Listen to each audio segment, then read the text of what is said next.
السلام علیکم دوستو، امید کرتے ہیں کہ آپ سب خیریت سے ہوں گے۔ ادھر جب مہران بن بہرام کو عسکہ کشکش کا حال معلوم ہوا تو وہ قلعہ چھوڑ کر بھاگ نکلا، لیکن عسکہ کی فوج کے وہ سپاہی جو مسلمانوں کے ہاتھ نہ آ سکے وہ بھاگ کر قلعے میں پہنچ گئے اور دروازے بند کر کے بیٹھ گئے۔ حضرت خالد بن ولید نے ان لوگوں کو پکڑنے کے لیے قلعے کا محاصرہ کر لیا۔ بالآخر محصورین جب تنگ آ گئے اور دیکھا کہ ان کو مال و دولت کے لالچ دینے سے بھی کام نہیں چلتا اور حضرت خالد بن ولید انہیں کسی قیمت پر بھی چھوڑنے کے لیے تیار نہیں، تو مجبور ہو کر دروازے کھول دیے اور حضرت خالد بن ولید نے انہیں گرفتار کر کے مسلمانوں کے حوالے کر دیا۔ پھر چند روز بعد حالات کی سنگینی کے پیش نظر عسکہ سمیت تمام قیدی قتل کر دیے گئے اور قلعے کے تمام مال و اسباب پر قبضہ کر لیا گیا۔ اس قلعے میں کچھ نو عمر لڑکے بھی رہتے تھے جنہیں کلیسا کے لیے وقف کیا ہوا تھا اور وہ اس کی طرف سے انجیل کی تعلیم پاتے تھے۔ خالد بن ولید نے انہیں مجاہدین اسلام میں تقسیم کر دیا۔ ان لڑکوں میں خاص کر سیرین، ابو محمد بن سیرین، عثمان کے غلام عمران و نصیر، ابو موسیٰ بن نصیر اسلامی سلطنت کے استحکام کے لیے گراں قدر خدمات انجام دینے کے باعث بڑی شہرت کے مالک ہوئے۔ تمرین کی فتح کے بعد حضرت خالد بن ولید نے مال غنیمت کا 5واں حصہ سیدنا ابو بکر صدیق رضی اللہ تعالی عنہ کی خدمت میں بھجوا دیا اور اب رومۃ الجندل کی طرف بڑھ گئے۔ رومۃ الجندل کا قصبہ دمشق اور مدینہ کے درمیان 7 منزل کے فاصلے پر واقع ہے۔ جب رومۃ الجندل کے باشندوں کو حضرت خالد بن ولید کے آنے کا پتہ چلا تو انہوں نے چند ایک قبیلوں سے مدد طلب کی اور مقابلے کے لیے تیار ہو گئے۔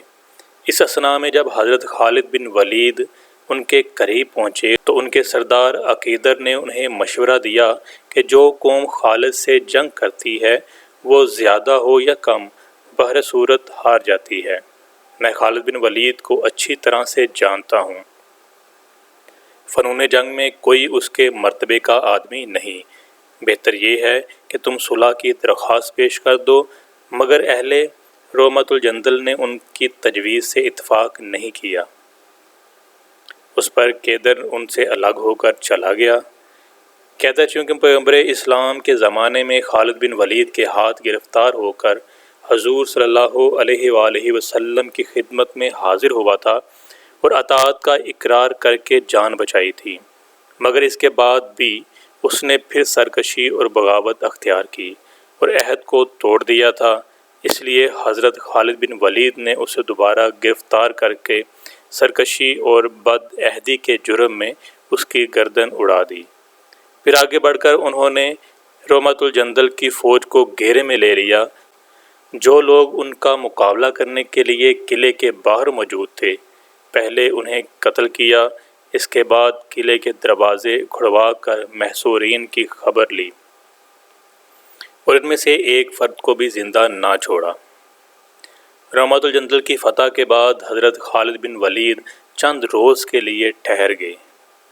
اس اثناء میں انہیں معلوم ہوا کہ عیسائیوں کی طرف سے عسکہ کا انتقام لینے کی تیاریاں ہو رہی ہیں اور دشمن ہر طرف سے لوگوں کو اکٹھا کر رہا ہے، لیکن اس سے قبل کہ آپ دشمن کے مقابلے کو پہنچیں آپ کے مقرر کردہ نائبین نے انہیں شکست فاش دے دی اور دشمن کی فوج کے ایک بہت بڑے حصہ کا صفایا کر دیا اور بے شمار مال غنیمت ہاتھ آیا۔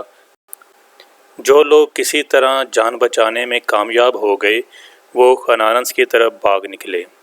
خنانس میں جو دشمن کا لشکر جمع ہو رہا تھا اس کے مقابلے کے لیے ابو لیلہ روانہ ہوئے اور انہوں نے آتے ہی سب کو مار بھگایا اور مسلمان بآسانی خنانس پر قابض ہو گئے۔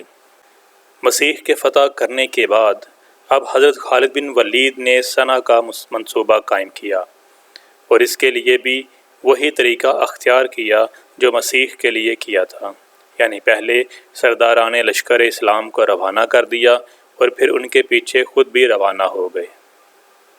رات کی تاریکی میں پھر سب ایک ساتھ 3 اطراف سے دشمن پر حملہ آور ہوئے اور اس قدر کامیاب رہے کہ دشمن کا ایک فرد بھی زندہ بچ کر نہ جا سکا۔ مال غنیمت کا 5واں حصہ مدینے میں بھجوا دیا گیا۔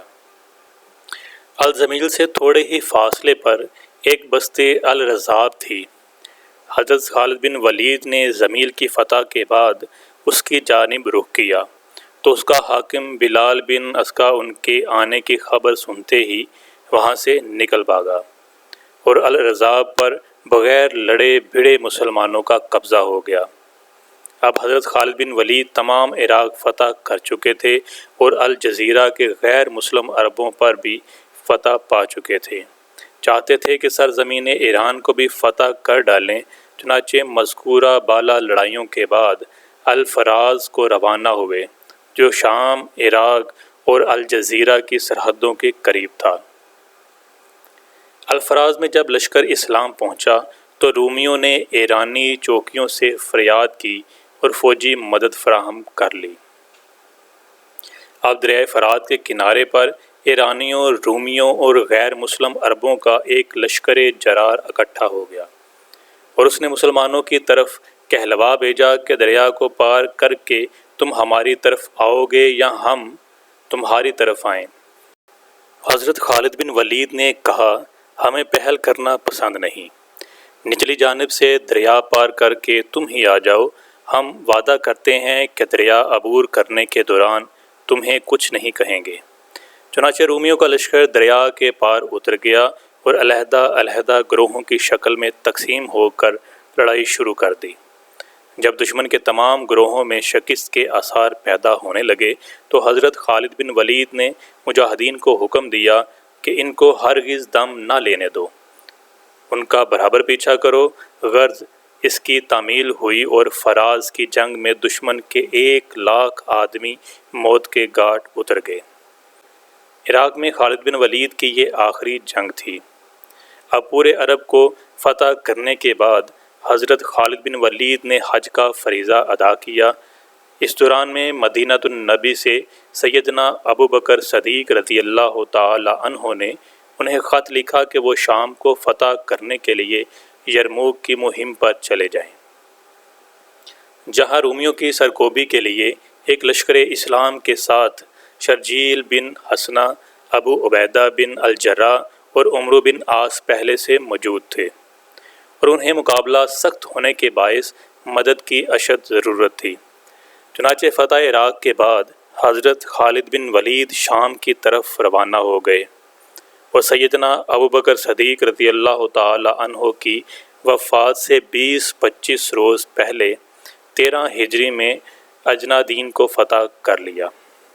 حضرت خالد بن ولید کا طریقہ یہ تھا کہ وہ جب کسی شہر کو فتح کرتے تو اس کی حفاظت اور نظم و نسق کے بحال رکھنے کے لیے اسلامی فوج کا ایک دستہ مقرر کر دیتے، کاشتکاروں کو ہر طرح سہولتیں بہم پہنچاتے، رعیت کو امن و امان دیتے اور بد کردار حکام سے نجات دلا کر اس کا دل موہ لیتے، پھر آگے بڑھتے۔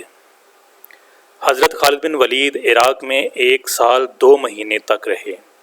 اس تھوڑے سی مدت میں انہوں نے رومیوں اور ایرانیوں کے نئے نئے ساز و سامان جنگ سے لیس لشکروں سے 15 لڑائیاں لڑیں اور باوجود سامان جنگ اور مجاہدین کی قلت ہونے کے سب لڑائیوں میں کامیاب ہوئے۔ ان کے مقابلے میں دشمنوں کو ہمیشہ منہ کی کھانی پڑی اور وہ بری طرح پسپا ہوئے۔ سچ تو یہ ہے کہ حضرت خالد بن ولید کا تنہا وجود غنیم کو پوری فوج پر باری نظر آتا تھا اور اکثر بڑے بڑے سورما تو ان کا نام سنتے ہی بھاگ کھڑے ہوتے۔ جب حضرت خالد بن ولید شام کی مہم کے سلسلے میں یرموک پہنچے تو اس وقت رومیوں کا لشکر 2,46,000 سپاہ پر مشتمل تھا اور مجاہدین اسلام صرف 36,000 تھے۔ آپ کے آتے ہی لڑائی کا آغاز ہو گیا اور آپ نے تلوار کے وہ جوہر دکھائے کہ دشمن کے ہوش و حواس جاتے رہے۔ راہبوں اور پادریوں نے شکست خوردہ لشکر کے مذہبی جذبات کو پھر کچھ اس طریقے سے ابھارا کہ ان کا جوش و خروش دیکھ کر تھوڑی دیر کے لیے مجاہدین اسلام بھی سہم گئے۔ اس مرتبہ رومیوں کا لشکر پورے 2.5 لاکھ سپاہیوں پر مشتمل تھا۔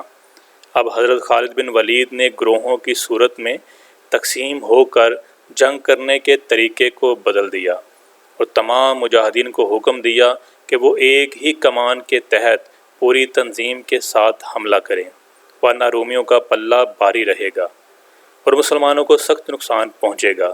چنانچہ تمام مجاہدین اسلام حضرت خالد بن ولید کی کمان کے تحت آ گئے۔ آپ نے قلیل فوج کو دشمن کی کثیر فوج کے مقابلے میں زیادہ تعداد میں ظاہر کرنے کے لیے 38 دستوں میں تقسیم کر دیا تاکہ دشمن دھوکے میں رہے اور اسے مسلمانوں کے لشکر و سپاہ کی صحیح تعداد معلوم نہ ہونے پائے۔ قلب میں آپ نے 18 دستے رکھے۔ ابو عبیدہ ابن الجراح کو ان کا سردار بنایا۔ ان دستوں میں حضرت اکرمہ بن ابو جہل اور قعقاع بن عمرو بھی شریک تھے۔ میمنہ پر آپ نے 10 دستے مقرر کیے۔ ان کا سردار عمرو بن عاص کو بنایا۔ ان میں شرجیل بن حسنہ بھی شامل تھے۔ میسرہ پر آپ نے 10 دستے مقرر کیے۔ ان کا سردار امیر معاویہ کے بڑے بھائی حضرت یزید بن ابو سفیان کو مقرر کیا۔ اس کے علاوہ ہر دستے کا علیحدہ سردار بھی تھا جو میمنہ، میسرہ اور قلب کے سرداروں سے احکام حاصل کرتا تھا۔ ان میں ایک سردار حضرت خالد بن ولید کے بیٹے عبد الرحمن بن خالد بھی تھے، جن کی عمر اس وقت صرف 18 برس کی تھی۔ اس ترتیب کے علاوہ آپ نے لشکر کا ہراول دستہ بھی قائم کیا، جس کے سردار قیاس بن اشیم مقرر ہوئے۔ قاضی کی خدمت ابو علوفہ کے سپرد ہوئی۔ قاری لشکر حضرت مقداد تھے، جو سورہ انفال جس میں جہاد کا ذکر ہے پڑھ کر سنایا کرتے تھے۔ سامان کے افسر حضرت عبداللہ بن مسعود واعظ ابو سفیان تھے، جو لشکر میں گشت کرتے رہتے اور ہر دستے کے سامنے ٹھہر کر کہتے، تم عرب کے حامی اور اسلام کے مددگار ہو۔ تمہارے مقابلے میں جو لوگ آج آئے ہیں وہ روم کے حامی اور شرک کے مددگار ہیں۔ اے اللہ، آج کی جنگ صرف تیرے نام کے لیے ہے۔ اے اللہ، اپنے بندوں پر اپنی نصرت نازل فرما۔ غرض ان تمام انتظامات کے مکمل کرنے کے بعد آپ نے حصہ قلب کے سردار اکرمہ بن ابی جہل اور قعقاع بن عمرو کو حکم دیا کہ وہ آگے بڑھ کر دشمن پر حملہ کریں۔ چنانچہ وہ رضیہ اشعار پڑھتے ہوئے آگے بڑھے اور جنگ شروع کر دی۔ عین اس وقت تک جب لڑائی زوروں پر تھی، رومی ثابت قدمی سے لڑ رہے تھے۔ رومیوں کا سردار جرحیہ اپنے لشکر کے قلب سے نکلا اور ضمیر کے بیدار ہو جانے سے خالد بن ولید کے ہاتھ پر مسلمان ہو گیا۔ اس کے بعد خالد بن ولید اور جرحیہ اس بے جگری سے لڑے کہ رومیوں کی صفوں کی صفیں پلٹ دیں۔ جرحیہ صبح سے شام تک برابر لڑتے رہے، بالآخر رومیوں سے لڑتے لڑتے شہید ہو گئے۔ اب لڑتے لڑتے رومی تھک چکے تھے اور ان کے پاؤں اکھڑ رہے تھے کہ حضرت خالد بن ولید ان کے لشکر کے قلب میں گھس گئے۔ رومیوں نے یہ دیکھ کر کہ خالد بن ولید کے آگے بڑھنے سے گھوڑوں کو بھاگنے کا راستہ مل گیا ہے، وہ بے تحاشا صحرا کی طرف بھاگ نکلے۔ مسلمانوں نے مصلحت چونکہ اسی میں سمجھی، لہٰذا بھاگنے والوں کا تعاقب نہ کیا۔ اب سوار فوج کے بھاگ نکلنے کے بعد صرف دشمن کی پیدل فوج رہ گئی تھی، جسے حضرت خالد بن ولید نے گاجر مولی کی طرح کاٹ کاٹ کر پھینکنا شروع کر دیا۔ رومی سپاہ جان بچانے کے لیے ادھر ادھر خندق میں گھس گئے، مگر حضرت خالد بن ولید وہاں بھی جا پہنچے۔ اس کے علاوہ رومیوں کی بہت بڑی تعداد اپنے پاؤں میں زنجیریں ڈالے ہوئے تھی تاکہ وہ میدان جنگ میں ثابت قدم رہے۔ اب وہ بھی خالد بن ولید کے حملے کی تاب نہ لا کر دڑا دڑ ایک گھاٹی میں گرنے لگے۔ اگر ایک شخص گرتا تو اس کے ساتھ 10 آدمی اور گر جاتے۔ اس کے علاوہ رات کی تاریکی پھیل رہی تھی، اس لیے جب کوئی رومی راہ فرار اختیار کرتا ہوا ادھر سے گزرتا تو اچانک وہ بھی اسی میں آ کر گر جاتا۔ بقول طبری کے 1,20,000 رومی سپاہ اس گھاٹی میں گر کر لقمہ اجل بنے۔ اس میں سے 80,000 سپاہی تو وہ تھے جنہوں نے ثابت قدم ہو کر لڑنے کے لیے اپنے آپ کو زنجیروں سے جکڑ رکھا تھا۔ حضرت خالد بن ولید تمام دن اور رات رومیوں سے مسلسل جنگ کرتے رہے، یہاں تک کہ وہ رومیوں کے سالار اعظم کے خیمے تک پہنچ گئے اور یرموک کو فتح کر لیا۔ یہ جنگ سیدنا عمر فاروق کے مسند خلافت پر بیٹھنے کے بعد ان کے زمانے کی پہلی جنگ ہے جو سیدنا ابوبکر صدیق کی وفات کے 20 روز بعد وقوع میں آئی۔ اس جنگ میں مسلمان مردوں کے ساتھ ساتھ مسلم خواتین نے بھی حصہ لیا۔ وہ میدان جنگ میں زخمیوں کو پانی پلاتی، زخمیوں کی مرہم پٹی کرتی اور اپنے مردوں کو جہاد پر ابھارتی تھی۔ اسی جنگ میں جو مسلمان شہید ہوئے ان میں 1000 صحابہ تھے اور 2000 عام مسلمان۔ اسی دوران میں سیدنا عمر فاروق کی طرف سے خالد بن ولید کو ان کی سپہ سالاری سے معزولی اور سیدنا ابوبکر صدیق کے انتقال کی اطلاع ملی۔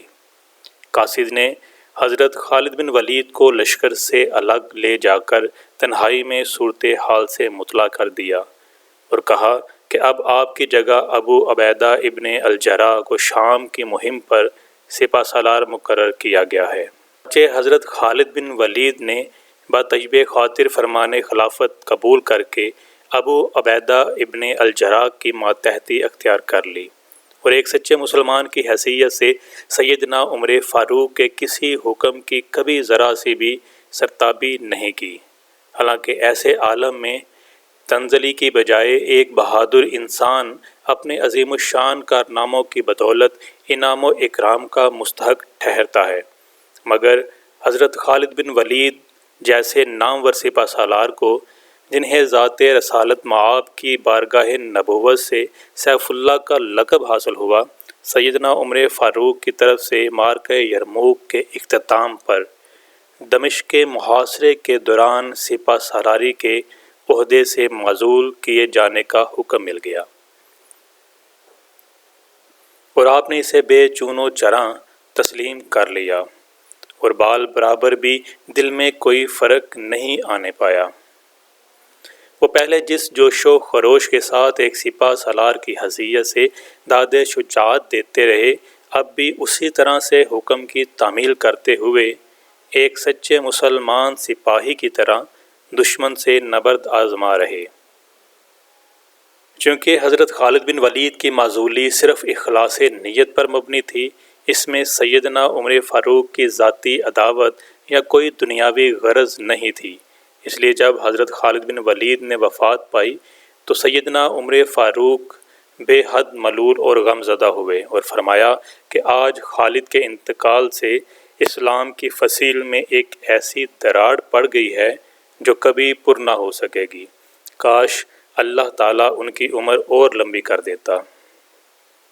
جس طرح اولاً سیدنا عمر فاروق نے بعض واقعات کو سامنے رکھتے ہوئے حضرت خالد بن ولید کے بارے میں ایک رائے قائم کی اور پھر انہیں اسی رائے کے سبب معزول کرنے کے بعد پشیمان ہوئے، اسی طرح بعد میں حضرت خالد بن ولید نے بھی نہایت کھلے دل سے اعتراف کر لیا کہ حضرت عمر نے جو کچھ کیا صرف اللہ کی خوشنودی اور مسلمانوں کے مفاد کی خاطر کیا۔ مجھے خیال تھا کہ وہ میرے قریبی رشتہ دار ہیں، اس لیے میرا کچھ لحاظ کریں گے، لیکن میں دیکھتا ہوں کہ وہ دینی اور دنیاوی امور میں قریبی اور غیر قریبی کسی شخص کی پرواہ نہیں کرتے اور کسی ملامت گر کی ملامت سے نہیں ڈرتے، لہٰذا جب یہ باتیں میرے دل میں آئیں تمام رنج و غم میرے دل سے مٹ گیا۔